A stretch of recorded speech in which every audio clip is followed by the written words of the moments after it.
Frérot, actuellement où tu es là, je t'assure, tu n'as rien perdu d'abord. Tu n'as rien perdu. Mais c'est le jour où tu vas laisser les gens te mettre dans la tête que tu as perdu. Et toi aussi, tu vas accepter cette idée-là. C'est ce jour-là que tu vas réellement perdre. Je t'assure. Je t'assure, c'est ce jour-là que tu vas réellement perdre. Faut savoir que cette vie-là, les gens te voient un peu, genre, comme des concurrents, directs comme indirects. Ça, c'est une réalité. Tu peux ne pas l'accepter, mais les gens te voient en général comme les concurrents directs ou indirects. Même si vous n'êtes pas dans les mêmes secteurs d'activité, lui va se dire non, mais comment vous avez grandi ensemble? Lui il fait de la mécanique, toi tu fais de l'électricité, et puis toi tu as venu le dépasser. Non, il va pas digérer ce fait là. Cependant, qu'est-ce qu'il va faire? Il va te décourager. Non, mais ton électricité là, peut-être que c'est pas trop bon, peut-être que c'est comme ça, peut-être que c'est comme ça, donc faut laisser moi dans la mécanique. En fait, les gars vont te mélanger, ils vont te balader, te mettre ici, là-bas, en haut, en bas. Alors qu'on sait tous que lorsque tu as une seule source de revenus, tu te concentres très bien et tu la développes, il y a de fortes chances que ça te sourise. Mais imagine lorsque tu tournes dans plein de sources de revenus en même temps, lorsque toi tu es ici, tu es là-bas, ça fait que tes efforts sont dispersés. Tu ne peux pas donner à 100%. Alors que pour très bien exceller dans un domaine, même un domaine qui est saturé là, pour très bien réussir dedans et exceller là, il faut être bien discipliné. Pendant que les autres donnent environ 100% là, toi tu dois donner environ 200%, environ 500% de ton énergie. Tu es fatigué? Oui, je suis fatigué, mais je fais quand même. Je suis fatigué, mais je fais quand même. C'est ça on dit un vrai discipliné. C'est ça on dit un vrai discipliné. Et la différence entre la discipline et la motivation, c'est quoi? C'est que la motivation là, c'est l'envie, la rage qui vous fait commencer quelque chose. Mais la motivation, arrivé à un moment, elle baisse. La motivation baisse et c'est la discipline maintenant qui prend le dessus. Cependant, si vous n'êtes pas discipliné là, sachez que vous allez tout perdre. Vous allez tout perdre. Ah, d'accord, tu veux commencer le e-commerce, d'accord. Tu veux commencer le e-commerce, on a compris. Maintenant, dans le e-commerce là, il y a des dangereux, il y a des personnes même c'est-à-dire qui sont influents dans ta zone. Ils sont influents. Cependant, toi, pour ne pas perdre là, qu'est-ce qu'il faut faire?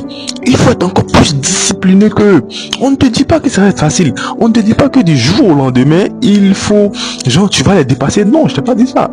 Ça va prendre des années, des mois. Ça va prendre des années, des mois. Cependant, lorsque toi tu es entré, qu'est-ce que tu as fait?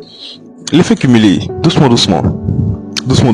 Lorsqu'on parle d'effet cumulé, sachez que c'est la somme des petites actions. C'est-à-dire, aujourd'hui tu fais un peu, demain tu fais un peu. Prenons le cas d'un livre par exemple. Aujourd'hui tu lis 10 pages, demain tu lis 10 pages, après demain tu lis 10 pages. Je t'assure que lorsque le mois va tomber là, tu auras lu environ 300 pages. Maintenant imagine que le livre fait environ 300 pages ou bien 200 pages. Tu auras fini un livre et tu auras même commencé un autre livre. En fait c'est comme ça. C'est ce qu'on appelle l'effet cumulé. Donc c'est un peu ça. En tout cas les gars, restez concentrés, restez focus. Ayez cette discipline là dans tous les domaines. En tout cas si tu veux exceller dans un domaine là, la discipline t'est primordiale. La discipline va s'imposer à toi dans cette activité là. Mais si tu veux bricoler un peu là, d'accord, ne sois pas discipliné. Faut bricoler ici, tu bricoles ici, tu bricoles ici. Et sache quelque chose, plus tu bricoles, plus les résultats sont petits. Mais plus tu es discipliné, plus les résultats sont grands. Voilà la différence. Plus tu bricoles, plus les résultats sont petits. Mais plus tu es discipliné dans le domaine et tu donnes tout ce qui est dans ton ventre, tout ce qui est dans ton cœur, tu donnes tout. Je t'assure que tu as réussi. Là, tu es sur la bonne voie, tu es sur le bon chemin. Parce que personne ne va venir t'aider, mon gars. Personne ne va venir t'aider. Personne. Comme je l'ai dit en début de vidéo, on te voit tous comme des concurrents. On veut bien que tu réussisses, mais pas plus que nous-mêmes.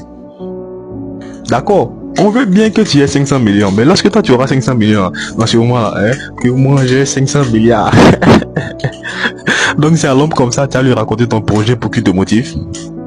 Je ne dis pas qu'il n'y a pas des personnes comme ça qui eux, t'aiment réellement. Eux comme ça là, que tu les dépasses ou non, en tout cas ils sont satisfaits. Eux, tout ce qui les importe là, c'est que vous soyez toujours ensemble et qu'ils aient aussi le gagne-pain.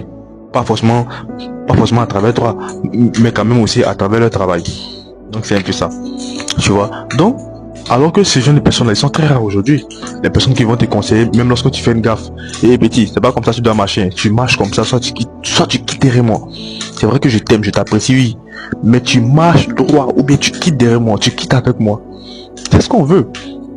C'est ce qu'on veut. Mais de nos jours là, tes amis vont te raconter de la salade. Ils vont t'égarer plus même que des personnes que tu penses que c'est eux qui vont t'égarer là. C'est tes amis qui vont t'égarer plus que eux. C'est eux qui vont t'égarer plus que eux. Les gars, restez concentrés, restez focus. Voilà. Apprenez à travailler sur vos règles. Et apprenez à être discipliné s'il vous plaît. Sachez que la discipline là, je vous donne par exemple un petit cadeau. Pour être discipliné là, si tu veux par exemple commencer à lire des livres. À lire des livres. Ça c'est les 48 lois du pouvoir de Robert Greene. Les 48 lois du pouvoir de Robert Greene. Oui ça. Ce livre, j'ai pas encore lu, mais quand même, je l'ai lu en audio, mais j'ai pas encore lu ça physiquement. Je suis en train de lire certains romans ici, tout ça. En tout cas, il y a tellement de choses. Je suis en train de lire certains ici. Voilà. Mais quand même, j'ai pas encore attaqué les 48 lois du pouvoir là. Mais sauf que j'ai fini en audio. Un truc comme ça. En tout cas, les livres sont tellement intéressants. Les gars, apprenez à lire. Ne passez pas votre temps à vouloir lire tous les livres. Passez aussi à l'action. Parce que c'est ça. J'ai fait plein de vidéos comme ça où je parle de ça, de passer à l'action. Mais quand même, je vais encore refaire d'autres vidéos encore où je vais plus parler des avantages lorsque tu passes à l'action, l'inconvénient, tout ça. En tout cas, restez concentré. Et sachez qu'il n'y a pas d'inconvénient même, il n'y a que des avantages.